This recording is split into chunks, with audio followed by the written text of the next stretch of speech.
예, 지난 시간에 이어서 오늘 민수기 두 번째 시간을 갖도록 하겠습니다. 지난 시간에는 이스라엘 백성들이 출애굽을 해서 이제 시내산에 도착을 했고, 시내산 도착한 이후에 하나님께 성막과 율법을 받고 이제 가나안으로 출발을 하기 전에 하나님께서 이스라엘 백성들, 남자 20세 이상 싸움에 나갈 만한 자들과 레위인들을 계수를 하시고, 그 다음에 하나님께서 6월절을 지키고 난 다음에 이제 드디어 가나안을 출발하는 내용을 담고 있습니다. 그래서 10장 11절부터 21장까지 이스라엘에 대한 반역이 기록되어 있는데요. 사실은 25장까지가 반역에 대한 이야기가 나오고 있어요. 그래서 크게는 이제 시내산 출발을 해서 가네스 바네아까지, 이때까지 반역한 이야기, 그리고 13장에서 19장에 있는 가데스 바네아에 있었던 사건, 이게 가장 굉장히 중요한 핵심 사건이죠. 반역 사건 중에서도. 그리고 마지막으로는 이제 가데스 바네아에서 이제 모압 평지까지 가면서 반역을 했던 그런 내용들을 담고 있습니다. 그래서 민수기에는 총 하나님께 대해서 7번의 반역, 범죄한 사건이 나오는데요. 첫 번째는 백성들이 악한 말로 원망한 사건, 그리고 음식 문제로 불평한 사건이 11장에 2개가 나오고요. 12장에는 이제 미리암과 아론이 모세를 비방하는, 이제 모세의 지도자에 대해서 비방하는 사건이 있고, 13장에는 이제 가데스 바네아 사건이죠. 가나안 정탐 보고와 백성들의 원망하는 사건, 그리고 16장에는 이제 고라의 반역, 나단과 아비람의 불평이 기록되어 있고요. 20장에는 다시 음식 문제, 물 문제로 이스라엘 백성들이 불평하는 것이 나오고, 이제 마지막으로는 그 험한 길, 악한 길이라고 성경에 표현되어 있는데, 그 험한 길과 박한 식물에 대한 불평이 이렇게 기록되어 있습니다. 그래서 하나씩 살펴보겠습니다. 11장에는 이제 2개의 사건이 기록되어 있죠. 다베라 사건과 기브롯 핫다 사건. 다베라 사건은 이제 시내산에서 출발한 3일째 되는 해에 일어났던 불평인데요. 11장에서 아까 제가 말씀드린 것처럼 25장 전체가 38년간의 여정을 담고 있는데, 특히 중간 부분은 없고 이제 초기 부분과 마지막 38년 마지막 때의 반역 사건을 기록하고 있습니다. 근데 이스라엘 백성들이 지금 시내산에 출발을 하면서부터 불평을 했다라는 것은, 이것은 제가 이 민수기의 주제가 하나님의 인도라고 그랬잖아요. 끊임없는 반역과 이스라엘 백성들의 범죄에도 불구하고 끝까지 가나안 땅으로 이끌고 가시는 그 하나님의 은혜를 우리가 알 수 있는 거죠. 그래서 이 다벨의 사건을 통해서 하나님은 이스라엘 백성들의 진영 끝을 불사르는 그런 심판을 내리십니다. 그래서 불사름으로 되어 있는 이 히브리어에서 바로 이 다베라, 타브에라라고 하거든요. 이 다베라라는 그런 의미를 담고 있습니다. 두 번째는 이제 기브롯 핫다 사건인데요. 이것은 섞여 사는 무리, 이스라엘 백성들이 출애굽을 할 때 보시면은 출애굽기 12장 38절에 보면 수많은 잡족이 함께 이스라엘 백성들과 함께 출애굽을 했다는 내용이 있거든요. 그 섞여 사는 무리들과 이스라엘 백성들이 함께 하나님께서 광야에 가나안 땅에 들어가기 전까지 하늘에서 먹이셨던 이 만나에 대한 불평으로 인해서 하나님께 대한 반역이 시작되는데요. 그래서 결국 하나님께서 이 만나에 대해서 불평하는 이스라엘 백성들에게 높이 2규빗, 그리고 1인당 2200리터 정도 되는 거거든요. 이것을 계산을 해보면 엄청난 메추라기 떼를 이제 보내주셔가지고 은혜를 주시는데, 결국은 심판은 하시죠. 제가 지난 시간에 말씀드렸지만 이스라엘 백성들이 시내산 도착하기 전까지의 죄는 하나님이 심판하지 않지만, 율법을 받은 이후부터는 이제 언약을 맺었기 때문에, 하나님과 언약을 맺었기 때문에 이스라엘 범죄에 대해서 반드시 심판이 일어나는데, 이 기브롯 핫다 사건에서는 불평의 주동자인 욕심을 낸 백성들이 이제 죽는 사건이 일어나고 있습니다. 참고로 이 만나가 하나님께서 처음에 주셨을 때는 이스라엘 백성들이 출애굽기 31장에 보면 이스라엘 백성들이 꿀 섞은 과자 맛 같다라고 했는데, 이 기브롯 핫다 사건에서는 그 만나를 기름 섞은 과자 맛으로 이제 다시 표현하는 그렇게 적혀 있는데요. 이 기브롯 핫다라는 의미가 탐욕의 무덤이라는 뜻이에요. 이 히브리어 자체가. 그리고 이제 모세는 이스라엘 백성들의 이러한 불평 속에서 하나님께 대해서 기도를 하고 결국은 이 모세를 통해서 모세에게도 하나님이 은혜를 주시죠. 이 수많은 60만 3,550명이라는 이 남자만 계수된 이 백성들을 어떻게 먹이냐라는 하나님께 대한 그런 불평이 있었는데 그것을 결국 하나님이 70인의 장로들을 함께 하셔서 모세에게도 이제 은혜를 베푸는 그러한 사건을 기록하고 있습니다. 자, 이제 세 번째 12장에 기록된 미리암과 아론의 반역 사건인데요. 이 사건은 지도부의 반역이에요. 그리고 주동자는 모세의 누나였던 미리암이었습니다. 왜 반역을 했냐면 미리암의 권력욕 때문이에요.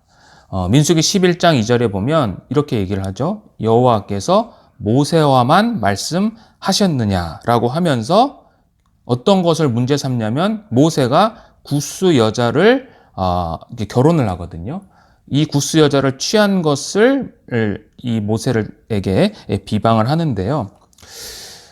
이 구스 여자가 누구냐라는 이제 설명이 크게 두 가지로 나뉘어요. 첫째는 구스는 이제 에디오피아라고 우리가 알고 있지 않습니까? 그래서 이디오피아 여인인데 이 이디오피아 여인이 이방인인데 이 이방인이었던 여자가 유대교로 개종을 해서 모세가 새롭게 이 아내로 맞아들였다. 그래서 그 새롭게 맞은 이 구스 여인의 권위에 대해서 이제 권위가 자기보다는 모세 부인에게 더 가게 되니까 그거에 대한 질투로 인해서 미리암이 권력욕에 대한 욕심이 생겼다라고 이야기를 하죠. 사실은 이 유대인들이 이스라엘 백성들에게 이렇게 편입하는 경우가 구약 성경에도 몇 군데 있죠. 가장 우리가 유명한 사람이 모압인이었던 룻도, 결국 예수님의 자손, 그러니까 예수님을 낳게 되는 그러한 계보 속에 들어가는 거고, 또 아모리 족속 라합도 예수님의 족보에 들어가죠. 그리고 또 한 명이 있는데 그 사람이 누구냐면 갈렙이에요.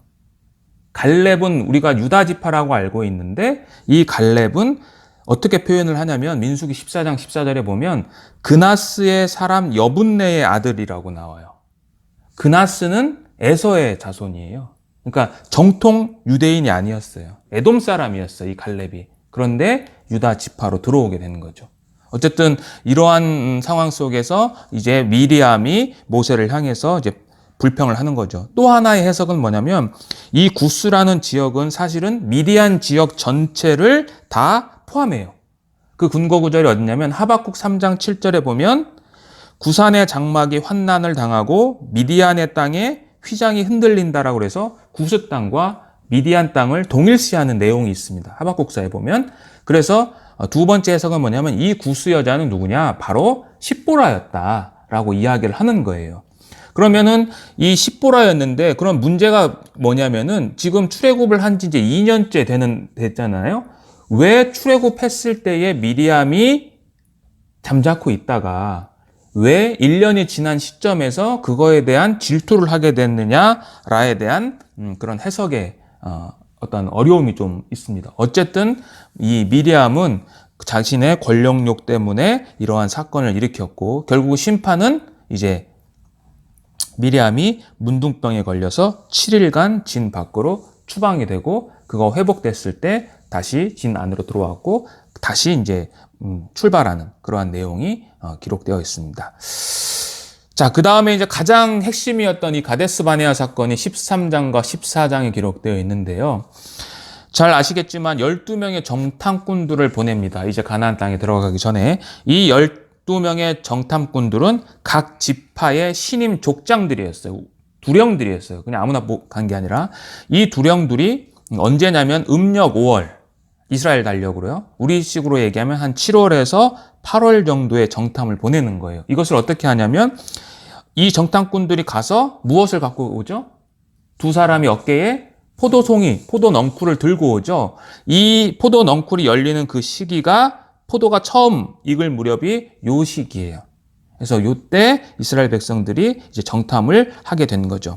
그래서 정탐꾼들이 와가지고 두 가지를 보고하는 거죠. 모세에게. 첫 번째는 과연 젖과 꿀이 흐르는 땅이다 라고 해서 13장 27절에 이렇게 보고를 하죠. 그런데 반면에 뭐냐면 거기에는 안악자손이 살고 있고, 그리고 그 땅은 어떤 땅이냐? 거주민을 삼키는 땅이라고 이렇게 보고를 하는 거죠. 자, 이 두 가지 보고가 전부 다 어때요? 사실이죠. 젖과 꿀이 흐르는 땅도 맞는데 안악자손과 거주민을 삼키는 땅도 사실이에요. 그런데 이것은 정확한 지식이긴 하지만 영적으로 볼 때는 반쪽짜리 지식인 거죠. 정보인 거죠. 왜요? 여기서 뭐가 빠졌을까요? 하나님이 지금 그들과 함께 하고 있다라는 지식이 빠진 거죠. 그래서 하나님이 함께 계시면 이 안악자손을 충분히 이기고도 남을 만한데 그것을 잊어버렸기 때문에 이스라엘 백성들이 실패를 하는 거죠. 근데 실제적으로 이 가나안 땅이 거주민을 삼키는 땅이 아니라 지금 거주민을 삼키는 땅은 어디냐면은 지금 이스라엘 백성들이 머물고 있는 광야가 거주민을 삼키는 땅이에요. 이것은 어떻게 하냐? 나중에 이제 고라 자손이 모세에게 반역을 했을 때 고라 자손들이 심판을 어떻게 하죠? 예, 하나님이 땅을 열으셔가지고 거기에 다 매몰시키거든요. 그러니까 불순종하는 그 땅이 거주민을 삼키는 땅이지 안악자손이 살고 있는 땅이 거주민을 삼키는 땅이 아니라는 거죠. 그래서 하나님께서 이 백성들을 심판을 하시는 거죠. 그래서 그들이 40일 동안 탐지한 것을 가지고 1일을 1년으로 계산해서 40년 동안 광야를 유랑시키는 이야기를 이제 성경에서는 담고 있는 거죠. 가장 큰 심판이거든요, 이게. 40년 동안 광야를 유랑시키는 것이. 왜 그랬을까, 하나님께서. 왜 그러냐면 지금 하나님께서 이스라엘 백성들, 하나님 나라를 세운다라는 관점에서 보면 창세기에 백성을 선택을 하시고, 그죠? 구원을 하셔서 지금 인도에서 어디로 가야 되는 거죠? 가나안 땅에 가서 최종적인 목적이 뭐예요? 하나님이 통치하시는 나라, 하나님의 왕국을 건설하는 것이 하나님의 목적인데 지금 그 땅에 안 가겠다는 거예요. 이스라엘 백성들이. 그러면 결국 뭐예요? 하나님 아브라함으로부터 시작된 이 하나님의 나라의 건립 계획이 인간의 반역으로 인해서 좌절되는 거예요. 그러니까 하나님께서 철저하게 심판을 하는 거죠. 두 번째 심판은 이제 가나안 땅의 입성을 금지하는 거죠. 두 사람만 빼고 여호수아와 갈렙만 제외하고 나머지 60만 548명이네요. 2명 빠지니까. 그 사람들이 이제 한 사람도 가나안 땅에 들어가지 못하는 거죠. 좀 전에 말씀드린 것처럼 갈렙은 에돔 족속이었지만 유다 지파로 들어왔고 이 여호수아는 에브라임 지파였어요. 제가 지난 시간에 이 창세기 마지막 장 36장 이후에 나오는 야곱의 이야기에서 두 명의 주인공이 있다고 그랬죠. 한 사람은 유다고 한 사람은 요셉의 아들들. 그래서 이 요셉 지파와 유다 지파가 이제 장자의 역할을 제가 한다고 그랬잖아요. 그래서 여기서도 지금 이 여호수아와 갈렙이 두 명만 가나안 땅에 들어가게 되는 거죠. 그리고 세 번째는 이 10명의 정탐꾼들을 즉결 심판으로 해가지고 하나님께서 이제 죽이시는 거죠. 저기 보시면 11장에서 21장 반역에 대한 사건의 교차 구조인데요. 지금 여기 보시면 앞부분에 악한 말로 불평을 하고 또 21장에 보면 길로 인해서 불평을 합니다. 불평의 사건이 맨 가장자리에 있고 그 다음에 음식에 대한 불평이 있습니다. 그리고 그 다음에 모세의 리더십에 대한 도전이 있었고 마찬가지로 고라에 의해서 모세에 대한 리더십이 있고 그 정 가운데에 지금 가나안 정탐에 대한 반역 사건이 있어요. 그러니까 이 교차 구조 속에서도 이 X에 해당하는 이 가운데 있는 것이 가장 핵심적인 반역이라는 것을 이 모세는 기록하고 있는 거죠. 지도를 보시면 이게 전통적인 이제 출애굽의 여정길입니다.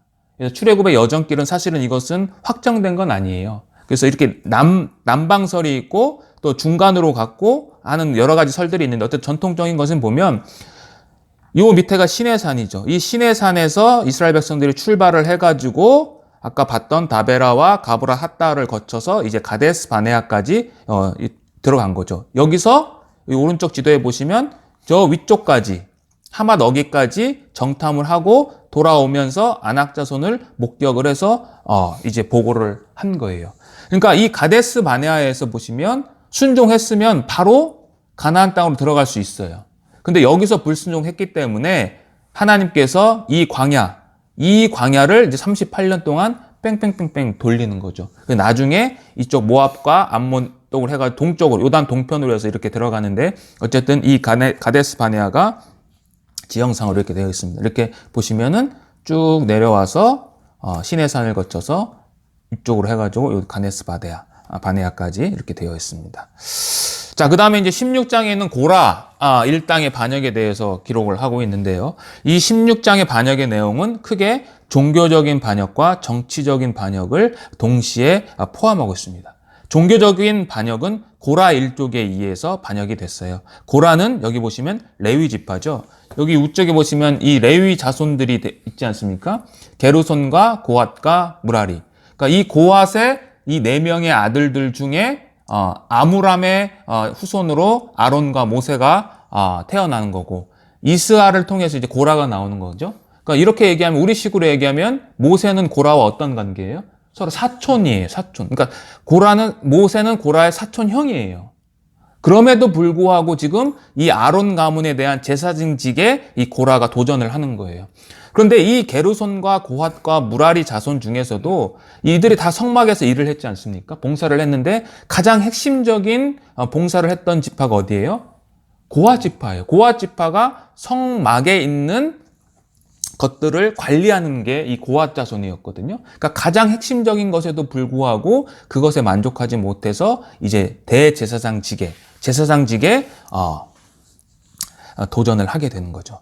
자, 두 번째는 정치적인 반역도 포함되어 있어요. 성경에 보면 고라 일족과 함께 루벤 지파에 속한 다단과 아비람과 온이 함께 동참을 했고, 또 이들과 함께 온 회중의 지휘관 250명도 동참을 한 거에서, 이것은 이스라엘 백성들이 모세를 향해서 반역을 일으켰던 내용 중에서 종교와 정치를 합한, 완전히, 그러니까 쉽게 얘기해서 그냥 큰 데모를 일으킨 거죠. 그래서 이거는 모세의 정치적 지휘권에 대한 도전을 일으키게 됐다라는 사건인 거죠. 자, 역시 하나님께서는 이 고라와 나머지 250명에 대해서, 다단을 포함한 250명에 대해서 심판을 내리는데, 고라에게 속한 자들은 땅에 산채로 묻히게 됩니다. 그리고 여호와의 불이 분향하는 250명, 함께 있던 회중의 족장들 250명을 산채로 불사르고요. 또 거기에 동참을 했던 백성들을 하나님께서 전염병으로 해서 14,700명을 죽이시는 그러한 심판이 나타나고 있습니다. 그런데 우리 여기 보면 고라에게 속한 자가 모두 다 묻히지는 않아요. 그러니까 민수기 26장 11절에 보면 고라의 아들들은 죽지 않습니다. 그리고 이 고라의 후손들이 나중에 어떻게 되냐면 다윗 시대에 노래하는 자들로 임명이 돼요. 시편에도 12편은 이 고라의 자손들이 짓습니다. 그 중에서 가장 유명한 시편, 그러니까 제 개인적으로 가장 잘 알려진 시편은 시편 42편이에요. 시편 42편이 하나님이여 사슴이 시냇물을 찾기에 갈급한 같이 내 영혼이 주를 찾기에 갈급하나이다. 그거 있잖아요. 그게 고라 자손들이 지은 시편이에요. 그리고 이 고라 후손 중에서 되게 굉장히 유명한 사사가 나와요. 사사 겸 선지자, 사무엘이에요.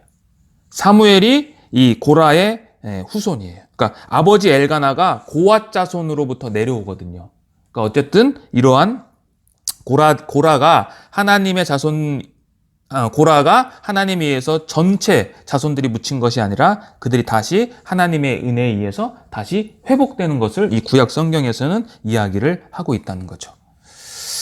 자, 17장은 이제 아론의 쌍난 지팡인데요. 이것이 왜 있었냐면은 고라 사건 이후에 그러면 누가 진짜 하나님이 인정한 종교 지도자냐.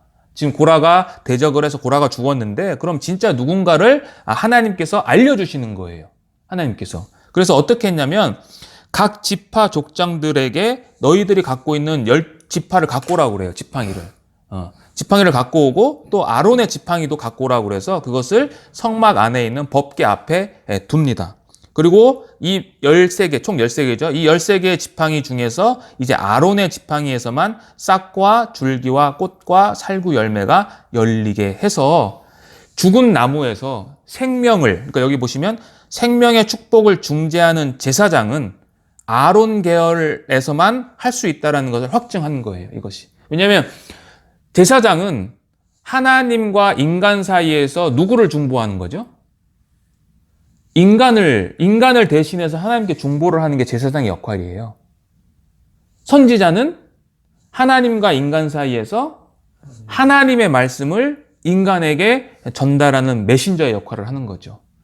자, 선지자는 대부분이 심판의 메시지를 이야기를 하죠. 물론 은혜의 메시지도 이야기를 하지만 대제사장은 항상 은혜의 하나님의 은혜를 인간에게 사람들에게 전달하는 메신저의 역할을 하기 때문에 생명을 축복한다는 거죠. 제사장은. 그것은 아론 계열에서만 가능하다라고 하는 것을 확증한 사건이에요.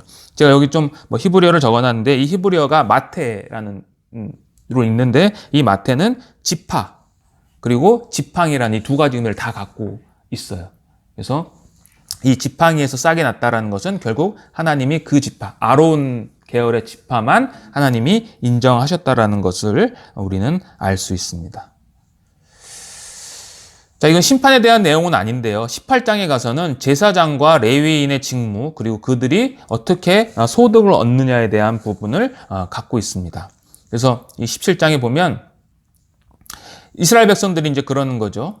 우리가 여호와의 성막에 가까이 나아가는 자마다 다 죽습니다. 우리가 다 망하여야 하리이까라고 이렇게 이야기를 하니까 하나님께서 그게 아니고 이제 제사장과 레위인들은 이러한 일들을 하는 거야라고 다시 한번 설명을 하시는 사건이에요. 그래서 제사장 직무는 뭐냐? 첫 번째, 성소와 접촉함으로 생길 위험에서 공동체를 보호하는 거죠. 그러니까 이스라엘 백성들이 죄를 지은 상태에서 성막이나 성소의 기구를 만지면 죽게 되는 거거든요. 그것으로부터 이제 공동체를 보호하는 거고, 두 번째는 거룩한 직위에 대한 위반의 책임을 단독으로 맡는 것이 제사장의 직무다 이야기를 하는 거죠. 그럼 레위인의 직무는 뭐냐? 레위인은 제사장의 도우미로서 보조적인 역할을 하는 거다라고 하면서 반면에 제사장처럼 성소 기구와 번제단을 만져서도 안 되고 성소에는 들어올 수 없다라고 하나님께서 다시 한번 규정을 하시는 거죠. 자, 그러면 제사장들은 어떻게 소득을 얻느냐? 여기 보면 5가지로 총 나눠져요. 제사장들은 기업을 분배받지 않기 때문에 첫 번째는 소제, 속제제, 속건제, 화목제의 제물로 바쳐지고 남은 것들을 이제 제사장들이 다 가져가는 거죠.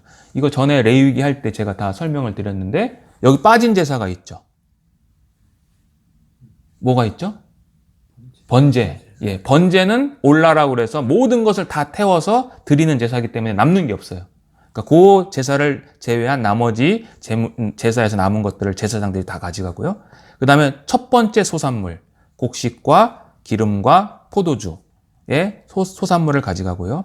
그 다음에 18장 14절에 보면 특별히 드린 모든 것이라고 되어 있는데 이게 뭐냐면 헤렘이라고 그래서 헤렘이 뭐냐면 이스라엘 백성들이 그 전쟁을 치를 때 남녀노소를 구분하지 않고 하나님이 다 잡아 죽이라고 하는 게 있어요. 그것을 헤렘이라고 하는 하나님의 심판인데 거기서 얻게 되는 것들을 이제 제사장이 갖게 되는 거예요. 그리고 네 번째는 짐승과 사람의 첫 태생들도 제사장의 소득으로 갔는데 사람은 가질 수가 없으니까 사람의 초태생 대신에 지난번에 배웠듯이 오세개를 대신 바치는 거죠. 그리고 마지막으로는 레위인들에게 바쳐진 11조 그리고 그 11조 중에서 다시 11조를 제사장에게 바치는 거예요. 그래서 이렇게 제사장의 소득으로 됩니다. 자, 19장에 가서는 또 뜬금없는 이제 붉은 암송아지 제물에 대한 이야기가 나와요. 이게 굉장히 사실은 모든 성경이 다 예수 그리스도를 증거하는 거지만 이 붉은 암송아지의 제물, 요 내용도 아주 예수 그리스도를 설명하는 굉장히 핵심적인 내용 중에 하나예요. 이게 뭐냐면 우선 어떻게 만드는지부터 성경이 이렇게 기록하고 있는데요. 제사장이 성막 밖에서 붉은 암송아지를 도살을 합니다. 여기서 붉은 소라는 것이 파라 아두마라고 그러는데요. 히브리어에서 갈색이라는 의미를 갖고 있어요. 그러니까 붉은 적색소가 아니라 갈색소예요. 이 갈색소를 중요한 건 어디서 잡냐면 여기 보시면 성막 밖에서, 우리 성경에는 진영 밖에서 잡으라고 그래요. 이게 굉장히 독특한 거예요. 이 붉은 암송아지의 제물을 통해서 나중에 보면 이제 속죄제, 이 하타트라고 그러거든요. 속죄제 제사를 드리는데 우리가 알기에는 레위기 규정에 의하면 모든 제사를 드릴 때 제물을 어디서 잡아요? 성막 안에서 잡거든요. 그런데 특이하게 이 붉은 암송아지는 성막 밖으로 나가서 잡으라고 그래요. 이게 굉장히 독특한 사건이에요. 자, 어쨌든 그 도살을 해서 그 도살한 이 붉은 암송아지의 피를 찍어서 성막을 향해서 7번을 뿌립니다. 그리고 이 암송아지 전체를 통째로 소각을 해요. 가죽과 피와 똥을 포함해서. 5대 제사 지낼 때는 이 똥은 다시 분리해서 소각하라고 그러거든요. 근데 그게 아니라 여기서는 한꺼번에 다 소각을 하라고 합니다. 그리고 그 소각을 할 때 백향목과 우슬초와 홍색실을 넣어서 함께 소각하라고 그래요.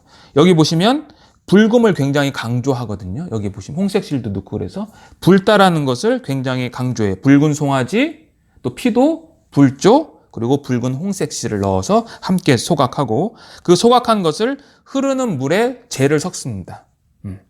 그래서 그 물을 가지고 이제 정화수를 삶는 거예요. 그리고 이 제사장은 이 도살을 했던 이 제사장과 정화수를 만들었던 이 제사장 엘르아살이거든요. 이 성경에 보면 제사장은 목욕하고 그 다음에 의복을 세탁한 후에 다시 진영 안으로 들어오라고 되어 있어요. 특히 이 6번 같은 경우는 무엇을 암시하냐면 목욕과 의복을 세탁하라는 것은 뭐냐면 이 의식을 행할 때 제사장이 어떻게 됐다는 거예요? 부정하게 됐다라는 거예요. 근데 5대 제사 지낼 때는 그런 얘기가 없어요. 그러니까 이 붉은 암송아지의 속죄제를 지낼 때는 제사장도, 그것을 드린 제사장도 더러워지는 거예요. 그래서 깨끗하게 하고 다시 들어오라고 이야기를 하는 거예요. 이 두 가지가 특징인 거예요. 진영 밖에서, 그리고 제사장도 불결해진다. 자, 그래서 그럼 이 붉은 암송아지 제물의 효능이 뭐냐라는 거예요. 성경 민수기에 보면 시체 접촉으로 인한 부정으로부터 정결하게 만든다라고 되어 있는데요. 성경을 적어놨습니다. 여기 보시면 줄지인데 죽은 자나 시체나 사람의 뼈나 무덤을 만졌으면 7일 동안 부정하게 돼요. 그래서 이 부정한 자를 죄를 깨끗해 하기 위해서 어떻게 하냐면 셋째 날과 7째 날에 그 시체를 만진 부정한 자에게 뿌리는 거예요. 이 정화수를. 뿌리면 7번째 되는 날에 그가 깨끗하게 되는 거예요. 언제? 그날 저녁에. 이렇게 되는 거예요. 이게 무슨 얘기냐? 이게 나중에 6월절 이스라엘 백성들이 이제 성막을 이후에 성전이 건설이 되고 이제 6월절을 지내서 1년에 한 차례씩 와야 되잖아요.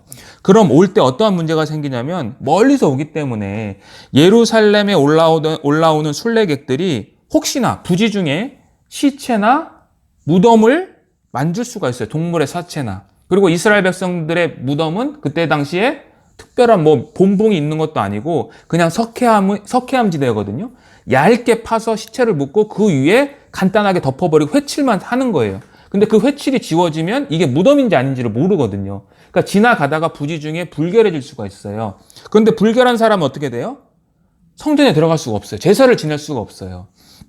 그래서 그런 상황을 대비해서 이 유대인들의 제사장들이 6월절 2주 전에 이러한 붉은 암송아지 제물을 만들어요. 그래서 사람들이 들어올 때 혹시나 부정한 사람들에게 우슬초 묶음으로 해가지고 뿌려요. 뿌리면 7째 날에 어떻게 되냐면 깨끗해지니까 그들이 들어와서 제사를 지낼 수 있는 거예요. 그래서 유대 랍비들의 해석에 의하면 이 붉은 암송아지의 제물이 갖고 있는 이 정결하게 능력은 굉장히 뛰어나가지고 그냥 한 방울만 맞아도 모든 불결함이 깨끗하게 된다라고 할 정도로 굉장한 효능을 갖고 있는 그러한 제물입니다. 근데 이게 이게 사실은 무엇을 상징하냐면 히브리서 9장 13절에서 14절에 있는 말씀인데요. 12절은 너무나 유명한 성경 구절이에요. 염소와 송아지의 피로 아니하고 오직 자기 피로 영원한 속죄를 드렸다라는 내용이거든요. 그 다음 구절이 이 얘기예요. 염소와 황소의 피, 이건 보통의 제사죠. 와 암송아지의 죄를 부정한 자에게 뿌려 그 육체를 정결하게 하여 거룩하게 하거든. 자, 이 피와 보통의 속죄제와 그리고 특별하게 만든 이 암송아지의 제물을 통해서 깨끗하게 했다는 거예요. 구약 시대에는. 그런데 하물며 영원하신 성령으로 말미암아 흠없는 자기를 하나님께 드린 그리스도의 피가 어찌 너희 양심을 죽은 행실에서 깨끗하게 하고 살아계신 하나님을 섬기게 하지 못하겠느냐라고 이야기하는 거죠. 그러니까 이 히브리서 기자는 너희들이 구약 시대에 갖고 있었던 정결하게 하는 모든 속죄제, 그것보다도 지금 성령으로 말미암은 예수님의 피가 너희를 깨끗하게 하고도 충분히 남는다라고 이야기를 하는 거죠. 그러니까 이스라엘 백성들은 이걸 들 때 이 예수의 피가 정말로 대단한 피구나라는 것을 깨달을 수 있는 거죠. 그래서 이 이스라엘 백성들에게는 이러한 효과를 나타내고 있는 거죠. 이것이 예수님이 붉은 암송아지의 제물과 이 오버랩되는 거예요. 아까 제가 그랬죠. 이 붉은 암송아지 제물을 만든 제사장이 어떻게 된다고요? 더럽게 된다고 그랬잖아요. 이 붉은 암송아지의 제물을 상징하는 게 사실은 예수님이거든요. 예수님이 이 땅에 오시는 것 자체가 사실은 거룩한 곳에서 거룩하지 않은 곳으로 내려오세요. 근데 내려오심으로 말미암아 모든 백성이 거룩하게 된 거죠. 마찬가지로 이 붉은 암송아지의 제물도 모든 사람을 다 거룩하게 하는 효과. 그러니까 예수는 진영 밖으로 오신 거죠. 하늘에 있는 완전하신 성전에서 진영 밖으로 불결하게 되셔서 그 불결함으로 말미암아 우리를 거룩하게 만드신 분이라는 것을 이 구약 시대에서는 우리에게 이야기하고 있습니다. 자, 20장에는 이제 미리암과 아론의 죽음과 그리고 이제 무리바 사건이 등장을 하는데요. 20장의 특징은 제가 서두에도 말씀드린 것처럼 광야 생활 이제 말년 끝에 있었던 사건들을 기록하고 있어요. 그래서 38년간 대부분의 여정은 공백이 있어요. 즉 민수기는 40년 광야 생활 초기와 말기 사건에 집중을 하고 있고 이 미리암과 아론은 바로 그 말기에 있었던 사건인 거죠. 그래서 미리암은 언제 죽냐면 출애굽한 지 40년 1월에 즉 가나안 입성하기 1년 전에 이제 미리암이 죽고요. 아론은 그해 같은 해 5월 1일에 죽습니다. 즉 가나안 입성 8개월 전에 죽는 거죠. 그리고 죽기 전에 호르산에서 자기 아들을 엘르아사를 후계자로 임명을 하고 이제 죽는 거죠. 여기 보시면 미리암은 선지자거든요. 여선지자예요. 그러니까 최초의 여선지자 미리암과 최초의 대제사장의 아론의 죽음이에요. 이것은 무엇을 상징하냐면 이제 이스라엘 백성들이 1세대가 다 이제 쇠퇴하고 이제 새로운 세대, 2세대가 등장한다는 것을 성경 기자는 이야기하고 싶은 거예요. 그럼 모세는 언제 죽냐? 모세는 출애굽한 지 40년 11월 달에 죽어요. 바로 앞에 가나안 입성 2달 전에 이제 죽는 거죠. 그러니까 가나안 입성을 앞에 두고 그냥 미리암과 아론과 모세가 다 죽는 거예요. 자, 무리바 사건은 이제 백성들이 불평을 합니다. 어떻게 불평하냐면 우리 형제들이 여호와 앞에서 죽을 때에 우리도 죽었더라면 좋을 뻔했다라고 하면서 이제 먹을 거, 마실 물 때문에 이제 불평을 하게 되는 거죠. 그래서 하나님께서 이제 모세에게 명령을 하세요. 그래서 그들의 목전에서 너희는 아론과 모세는 반석에게 명령을 해서 물을 내라라고 했는데 이제 모세가 불순종을 하죠. 그래서 모세가 명령을 해야 되는데 어떻게 하냐면 그들에게 이르되 반역한 너희여 들으라 우리가 너희를 위하여 이 반석에서 물을 내랴 하고 모세가 그의 손을 들어 그의 지팡이로 반석을 2번 치니 이제 무리바에서 이제 물이 쏟아지는 그러한 사건이 등장을 하게 되는 거죠. 이 결국은 뭐냐면 모세에게도 이제 심판이 하나님께서 내리셔가지고 가나안 땅을 못 들어가게 하는 거죠. 근데 사실은 여기서 모세의 불순종이 무엇이냐라고 했을 때 뭐 여러 가지 이 성경 구절에 의하면 여러 가지 해석이 나올 수가 있어요. 첫 번째는 뭐냐면 여기 보시면 앞부분에 누가 물을 준다 그래요? 우리가 준다 그러거든요. 근데 이 물은 원래 누가 줘야 돼요? 하나님이 주는 거죠. 이게 사실은 잘못된 거예요. 자, 두 번째는 뭐냐면 하나님이 바위에 대해서 어떻게 하라고 그랬어요? 명령하라고 그랬는데 모세는 쳤죠. 대신 지팡이로 쳤어요. 그게 문제일 수도 있고, 또 마지막으로 몇 번 쳤어요? 2번. 네. 그러니까 여러 가지로 해석이 되는데 어쨌든 총체적으로는 모세 역시 이제 마지막 가나안 입성을 앞에 두고 실패자의 모습으로 그려지고 있다라는 거예요. 그래서 가나안 땅에 못 들어가는 거죠. 그래서 어떤 사람들은 이제 너무 이제 성경을 영적으로 영해를 하는 사람들은 가나안 땅을 뭘로 보냐면 천국으로 보잖아요. 옛날에 그 오치만니 계통에서 하는 사람들도 가나안 땅은 천국이다. 그리고 광야는 우리 자아가 죽어야 천국에 들어간다. 뭐 이렇게 가르치기도 했는데 그게 안 맞는 이유가 뭐냐면 지금 가나안 땅이 만약에 천국이라면 모세가 지금 천국에 갔어요? 못 갔어요? 못 갔어요. 근데 모세는 천국에 갔을까요? 안 갔을까요? 갔어요. 어떻게 알 수 있어요?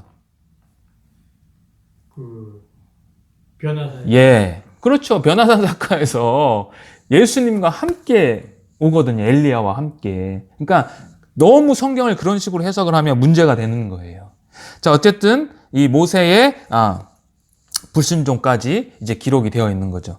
그래서 제가 이 11장부터 20장까지를 총괄을 했는데요. 자, 시내산 출발을 했어요. 그런데 다베라 사건에서 하나님 이스라엘 백성들이 원망을 해서 여호와의 불로 심판이 일어나요. 또 가브라 핫다에서도 탐욕으로 인해서 하나님의 재앙이 일어나요. 그리고 미리암과 아론의 도전을 해가지고 권력욕 때문에 또 심판이 일어나요. 그리고 가장 핵심이었던 가데스 바네아에서도 이제 심판이 일어나요. 그리고 고라와 다단, 아비람과 온의 사건을 통해서 집단적으로 반역을 하게 돼요. 마지막으로 이제 무리바 사건을 통해서 모세와 아론이 실패를 하는 거죠. 여기 보면 이스라엘 백성들을 섞여 사는 무리로부터 시작해가지고 점점 이 반역을 하는 사람들이 세져요. 쭉 세져서 결국 누구까지 가냐면 모세와 아론까지 실패하는 거예요. 그럼 이 성경 기자가 여기서 모세가 이야기하고 싶은 건 뭐냐면 이스라엘 백성 전체가 다 문제가 있다라는 것을 이야기를 하는 거예요. 그러니까 그럼에도 불구하고 이스라엘 백성들을 어떻게 하나님이 끝까지 인도하셔서 가나안 땅을 집어 넣으시는 거거든요. 그래서 제가 이 민수기의 주제는 하나님의 인도라는 거예요. 그래서 이게 총괄된 사건이고요.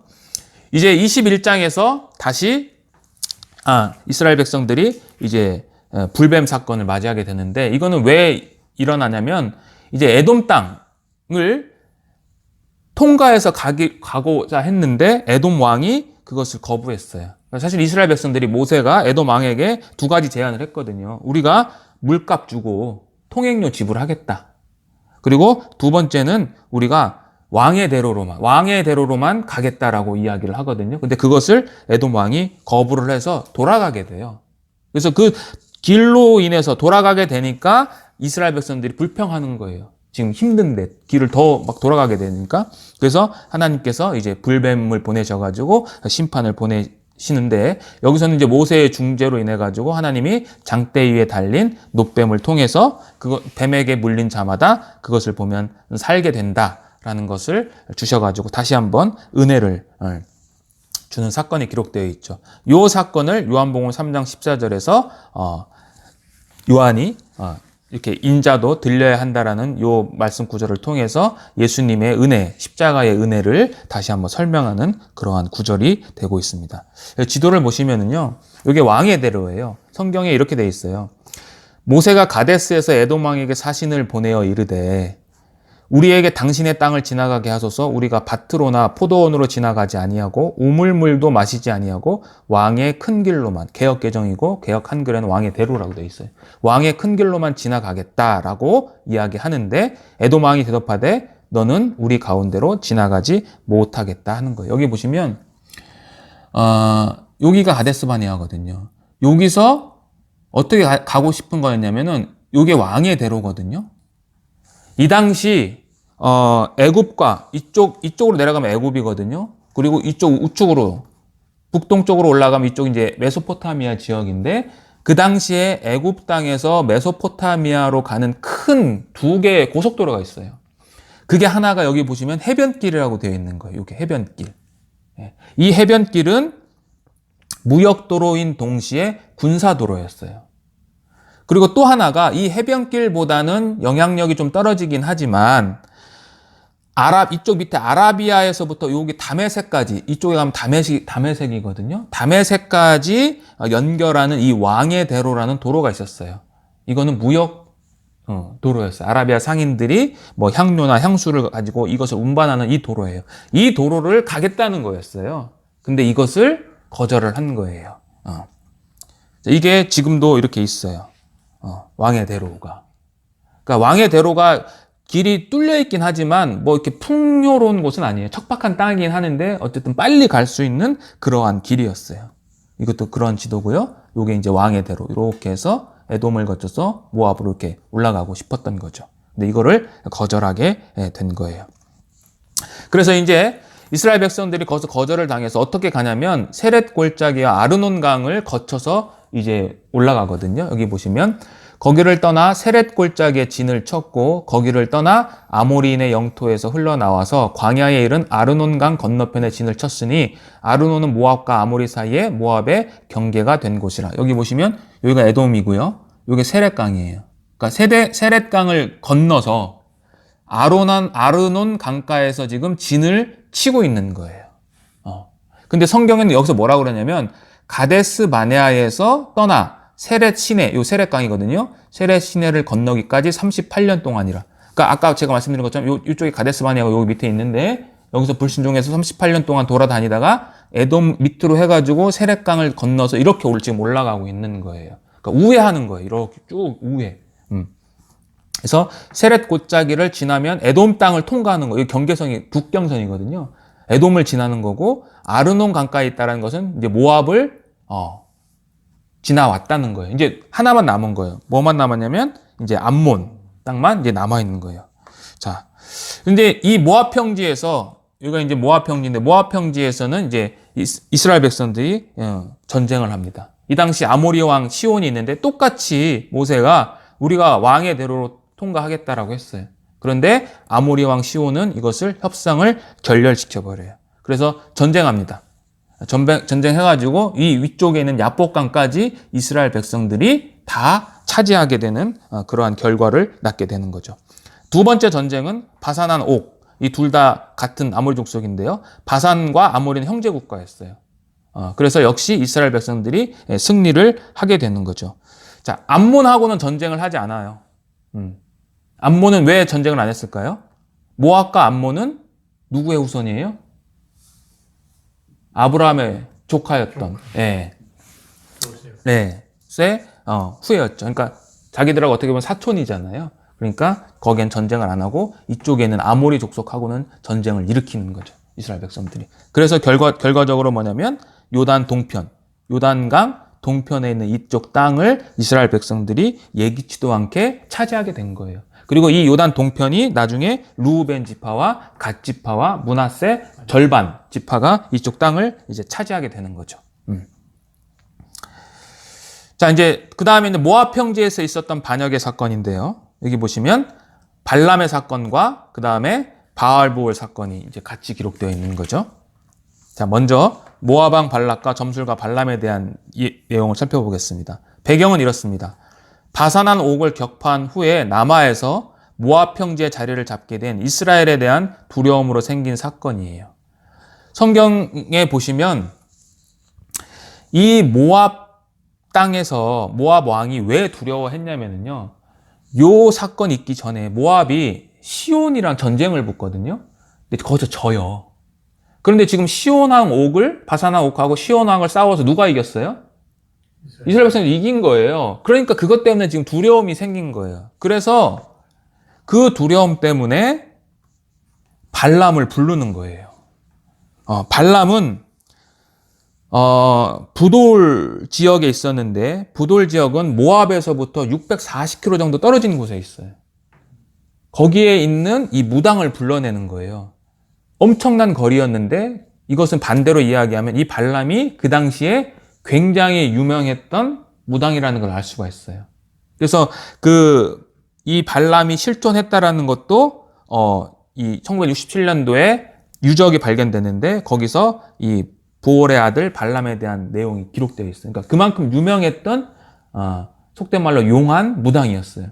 불러가지고 두 차례 이제 걸친 설득 끝에 모압으로 이제 출발을 하게 되는 거죠. 처음에는 이제 안 가려고 하는데 결국은 가게 됩니다. 가게 되는데 사실은 이 발람이 가게 된 원인 중에 가장 큰 이유가 뭐냐면 탐욕이에요. 그들이 엄청난 돈을 갖고 왔거든요. 그래서 일부러 질질 끈 거예요. 버티면 돈을 더 줄 것 같으니까.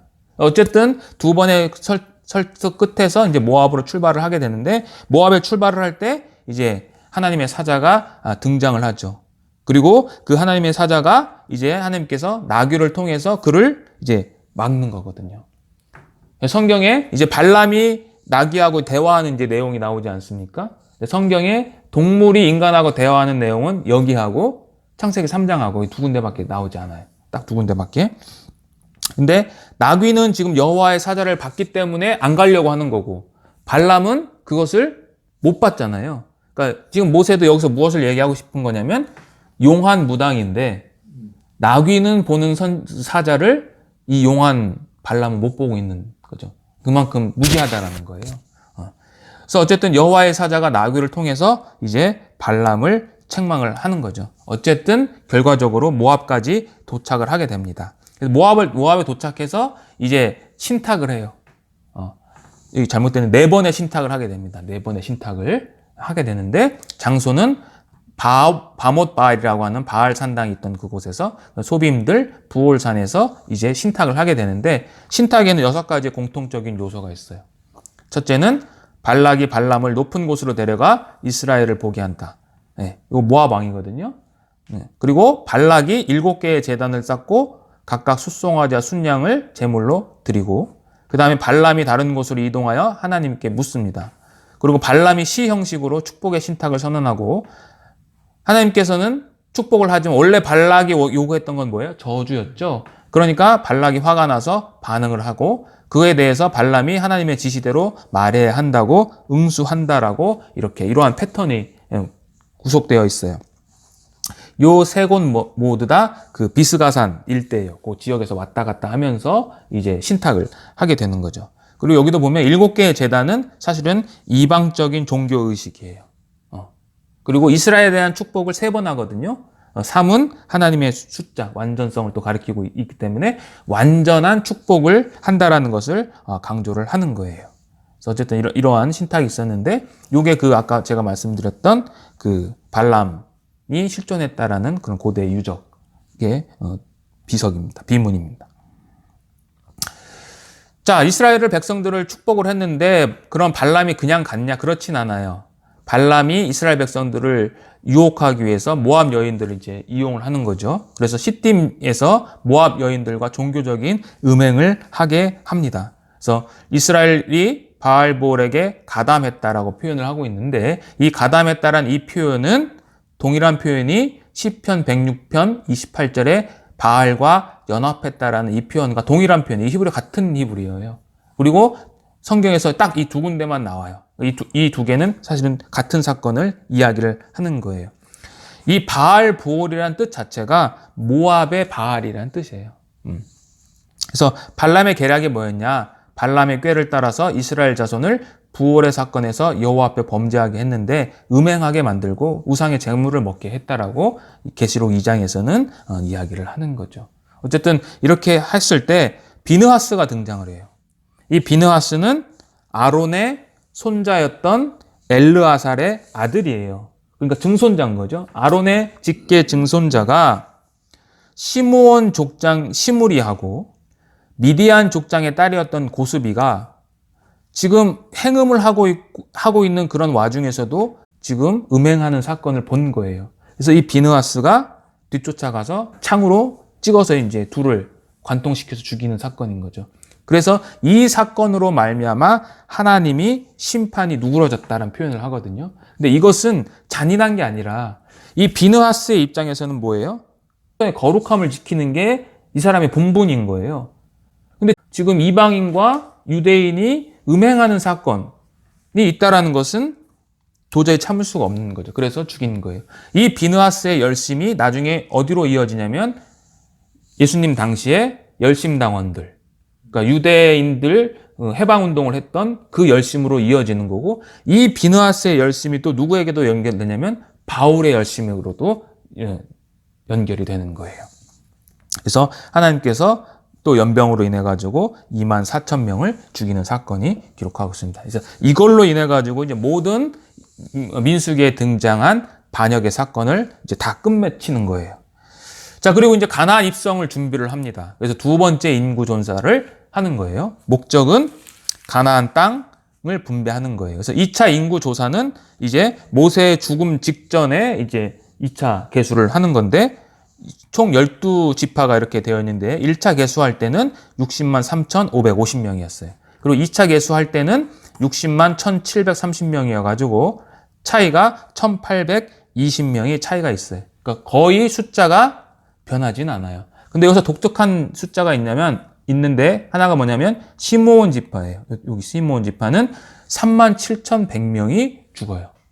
아마도 이 바알보올의 사건에서 시므온 지파 족장이 음행을 했다고 그랬잖아요. 그러니까 그 지파가 더 다른 지파들보다도 심판을 받은 것 같아요.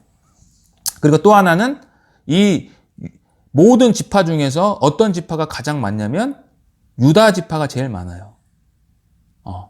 원래는 르우벤 지파가 장자이기 때문에 이 당시 자손이 많다라는 것은 하나님의 축복을 받았다라는 상징을 갖고 있거든요. 근데 그 상징이 축복이 누구에게 이어지냐면 유다 지파에게 왔다라는 것을 알 수가 있어요.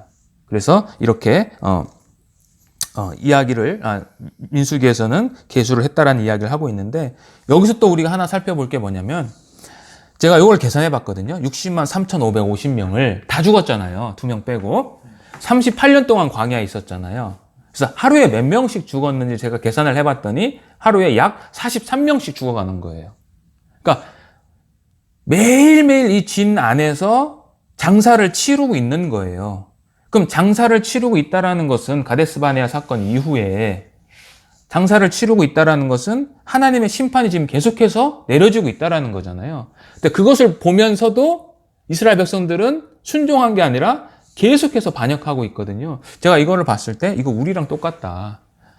우리에게도 지금 하나님의 심판이 내려지고 있는데 우리가 그거를 못 보고 있는 거죠. 우리는 그냥 잘 살고 있다라고 착각을 하는 거죠. 어쨌든 이스라엘 백성들은 이러한 심판을 겪었지만 그래도 하나님께서 끝까지 이들을 인도하시고 백성들도 크게 줄게 하지 않으셔서 이제 가나안 땅을 들어가게 하는 내용이 담고 있습니다. 자, 이제 마지막으로 기업 분배에 대한 이야기를 하고 있어요. 그러니까 가나안 땅 입성이 가까웠기 때문에 가나안 땅에 들어가면 땅을 분배해야 되거든요. 그래서 하반장에 가면 이렇게 4장의 기업 분배에 대한 내용을 담고 있어요. 그래서 여기 보시면 제가 이제 크게 이렇게 4가지로 나눴는데 27장과 36장에는 슬로보아 5명의 딸들과 관련된 땅 분배 이야기를 하고 있어요. 그래서 이 므낫세 지파거든요. 요 사람들이 므낫세 지파의 이 딸들이 모세에게 와서 우리도 땅을 달라고 이야기를 하는 거예요. 근데 땅을 그냥 달라고 하는 게 아니라 이제 그 근거가 있어요. 우리도 땅을 원래는 여자들은 땅을 받을 수 없거든요. 이 당시 고대 근동에서도. 근데 이걸 어떻게 근거를 사냐면 이 5명의 딸들이 모세에게 가서 우리 아버지는 죽었어요. 그런데 우리 아버지는 죽었지만 고라와 함께 해서 그 무리에 속해서 죽은 게 아니에요 라고 먼저 이야기를 해요. 그리고 그럼에도 불구하고 고라의 자손들은 땅을 분배받아요. 그렇다면 하물며 아들이 없다고 우리에게 땅을 분배하지 않는 것은 이것은 공평하지 않습니다라고 이야기를 해요. 그래서 하나님이 그것을 옳게 여겨요. 그래서 이 슬로바 딸들에게도 이제 분배를 하라고 그러는데 그냥 하는 게 아니라 4가지의 원칙을 이제 만들면서 분배를 해요. 첫 번째는 뭐냐면 기업 분배를 어떻게 하냐. 자, 아버지가 죽었어요. 근데 지금 슬로바 딸처럼 아들이 없어. 그럴 때는 누가 상속을 하냐? 딸들이 상속을 하게 되는 거예요. 이게 첫 번째 분배 원칙이에요. 두 번째는 딸이 없어. 딸이 없을 때는 아버지의 형제들이 분배를 받아요. 그러니까 사촌들이 땅을 분배받아요. 근데 사촌들도 없었을 때는 그 부친의 삼촌이 분배를 받고 또 삼촌도 없을 경우에는 가까운 친족이 분배를 받아요. 이거를 이렇게 점점 더 넓혀가는 거예요. 그래서 마지막으로 가까운 친족이 분배받은 경우가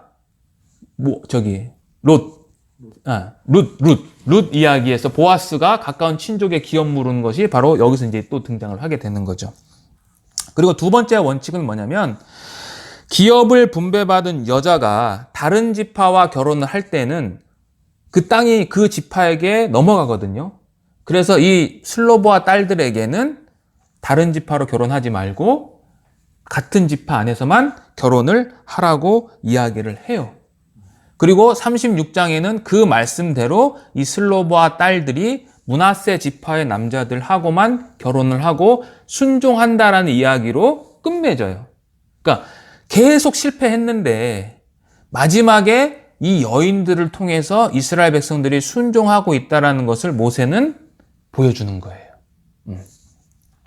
그리고 두 번째 기업 분배에 대한 내용은 32장에 나오는데 요거는 아까 말씀드린 것처럼 요단 동편에 있는 땅을 르우벤과 갓과 므낫세 반지파에게 주는 내용이 나오죠. 그러니까 가나안 땅 입성하기 전에 이미 땅 분배를 받죠. 근데 이것이 결국 이들에게는 올무가 돼서 이들이 가나안 땅으로 요단강을 넘어야 되는데 안 넘어간다고 그러죠. 나중에 여호수아 가서 보면 안 넘어간다고 그러는 거죠. 그리고 34장에는 이제 가나안 땅의 동서남북의 경계선에 대해서 하나님이 이제 지역을 정하세요. 동쪽은 어디서부터 어디까지, 서쪽은 대해, 지중해까지, 남쪽은 염해 끝에서 신광야를 지나서 대해까지, 이런 식으로 해가지고 동서남북의 경계를 얘기를 하시고 35장에는 레위 지파인들과 관련된 기업 분배 이야기가 나오는 거예요. 그래서 레위인들에게 총 땅을 주지 않는 대신에 총 42개의 성읍을 골고루 분배해서 나눠지는 거죠. 그래서 가장 많은 지역이 어디냐면 유다 지파에만 8개의 성읍을 줘요. 유다 지파에 제일 많이 주고 시므온 지역에는 1개만 줍니다. 어쨌든 그런 식으로 해서 42개의 성읍을 주고 그 다음에 도피성 6개의 도피성에 대해서 이야기를 하는데 이 도피성은 요단강 동편에 3개, 서편에 3개 해가지고 이 도피성은 이제 우발적으로 살인을 저지른 사람들이 피난하는 곳이고 이 도피성으로 들어가면 언제까지 모면할 수 있느냐? 그 해에 대제사장이 죽을 때까지 거기서 이제 보호받을 수 있는 이야기를 담고 있는 거죠. 그래서 이렇게 27장, 32장, 35장, 36장에는 기업 분배에 대한 이야기가 나와 있어요. 그리고 나머지 장들은 그냥 부가된 장들인데 그 중에서도 제가 지금 여기서는 없지만 33장에 보면 출애굽 여정의 목록이 기록되어 있어요. 어디에서 진치고 또 떠나서 그 다음에 어디 진치고 진쳤다 라는 내용이 총 이 출애굽에 대한 여정 목록이 되어 있는데 거기에 숫자를 세어보시면 총 42곳이 진을 쳤다고 되어 있어요. 이 42곳은 또 어디랑 연결이 되냐면 마태복음 예수님의 족보에서 14대에서 42대하고 이것이 같이 또 연결되는 그러한 의미를 담고 있습니다. 자, 이렇게 왼쪽에 보시면 12지파의 경계들이 이렇게 되어 있죠. 여기 보시면 지금 유다 지파가 가장 많은 땅을 차지하고 있죠. 왜? 인구가 제일 많으니까. 그리고 시므온 땅은 그 안에 속해 있어요. 나중에 시므온은 유다로 흡수돼 버려요. 어쨌든 이렇게 12지파가 되고 48개의 성읍과 6개의 도피성을 주십니다. 그리고 이것이 말씀드렸던 이 가나안 땅의 민수기 34장에 있는 가나안 땅의 경계예요. 이렇게 되어 있어요. 그리고 우측은 이제 다윗과 솔로몬 시대의 경계예요. 이쪽에서부터 애굽강에서부터 유프라테스 강까지. 그래서 창세기 15장 18절에 보면 여호와께서 아브라함과 더불어 언약을 세워 이르시되 내가 이 땅을 애굽강에서부터 큰 강 유브라데까지 내 자손에게 주겠다라고 하는 것이 다윗과 솔로몬 시대에 이 완성이 되는 거예요. 애굽강부터 유프라데스 강까지 이렇게 쭉 해서 이것이 연결이 되는 거예요. 그래서 민수기는 땅의 분배로 이제 끝나고 그 다음에 이제 신명기에 가서는 그 땅을 앞에 두고 모압 평지에서 이스라엘 백성들을 향한 모세의 마지막 유언과도 같은 이제 말씀이 선포되는 거죠. 그래서 신명기는 다음 시간에 또 배워보도록 하겠습니다. 여기까지 하겠습니다. 같이 기도하고 마치겠습니다. 하나님 감사합니다. 오늘 민수기 두 번째 시간을 통해서 이스라엘 백성들이 끊임없는 반역에도 불구하고 하나님께서 그들에게 은혜 베푸셔서 끝까지 가나안 땅으로 인도하심을 우리가 살펴보았습니다. 아버지 하나님, 우리가 바로 이 이스라엘 백성들처럼 주의 백성이지만 늘 불평과 불만과 때로는 반역을 일삼을 때가 참으로 많은 것 같습니다. 그럼에도 불구하고 우리가 하나님을 만나는 그날까지 우리를 인도하심에 다시 한번 감사드리며 이 모든 말씀 우리를 구원하신 예수님의 이름으로 기도드렸습니다. 아멘.